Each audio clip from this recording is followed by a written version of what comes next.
We're back on site in CrossFit Glasgow, this time to mobilise shoulders. Shoulders tend to be the most common injury that I see within my clinic, and we've developed some very effective mobility techniques to relieve and prevent shoulder impingement. So I'm going to use Danny, who's a relative newcomer to CrossFit, as my demonstration model for this. The first exercise we're going to get into is releasing our pec minor. Our pec minor and major are located at the front of the shoulder. Now you can see on Danny, he's came in with a fairly typical posture that I've found a lot of our newbies starting with, and this is a very protracted shoulder girdle.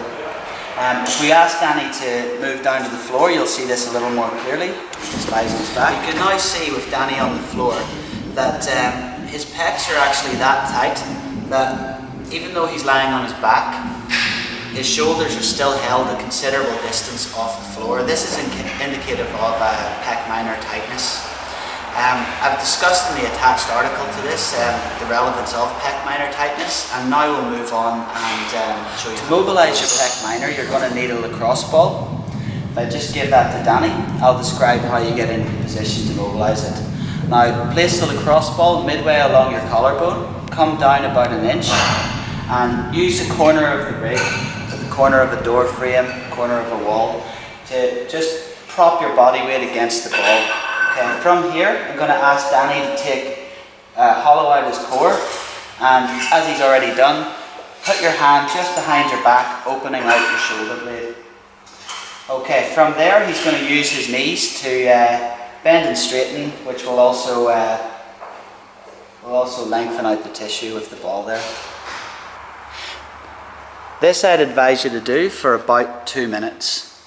The next muscle group that we're going to mobilise also uses a lacrosse ball to do this. That's the levator scapula insertion, and where your rhomboids meet the scapula from the spine. In order for Danny to find this, he's going to take his opposite arm over his shoulder with the ball, and he runs his finger the ball along the spine of the scapula until it just dips off the edge, just before the scapula starts to go downwards. That's him roughly in the correct place. From here, we're going to move him down onto the ground, and he's going to apply body weight pressure through this point. Now that we've got Danny in position, I'm going to ask him to keep even weight through both shoulders and start to raise his right arm overhead. Ideally, I want him to go the whole way, but if he starts to feel any impingements at the shoulder or any nipping, he draws the line there. Quite a common side effect from this trigger point is a headache and referral into the arm. So Danny's going to move the arm back and forth 10 times overhead.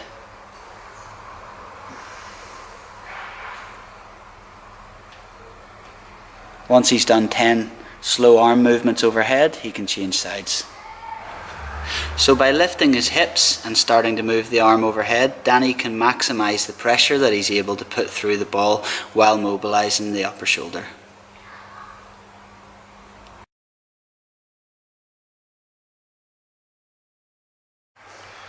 For the next exercise, we're going to mobilise the levator scapula and rotator cuff group.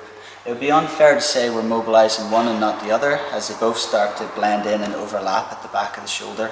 Both of these areas get a considerable amount of use with CrossFit, and as they're located underneath the arm, you can directly see how this is going to limit overhead movement of the shoulder.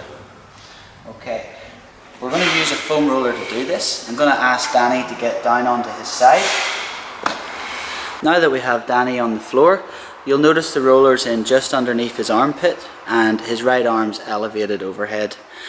His left knee's open to the ceiling, and he's going to use this to lift his hips, which allows him to apply a downward pressure through his lats and cuff. Now he can roll back and forth on this, or forwards and backwards. It just depends where he feels tight. I'd advise about 2 minutes of mobility on this, and then change to the other side.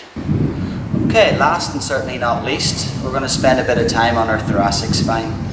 This is an area that's extremely stiff in most people.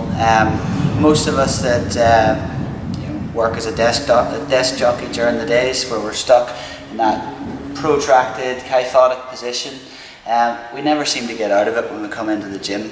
So what I'm seeing all the time is people trying to get weights overhead, but they're actually stuck in this position. Now if I just demonstrate quickly my full range of movement while stuck in a kyphotic position, you'll see that I only get to about 150, 160 degrees. Now without me moving my shoulders any further, if I just decrease this kyphosis or increase my extension of the thoracic spine, you'll see an extra 10 degrees immediately out of my shoulders.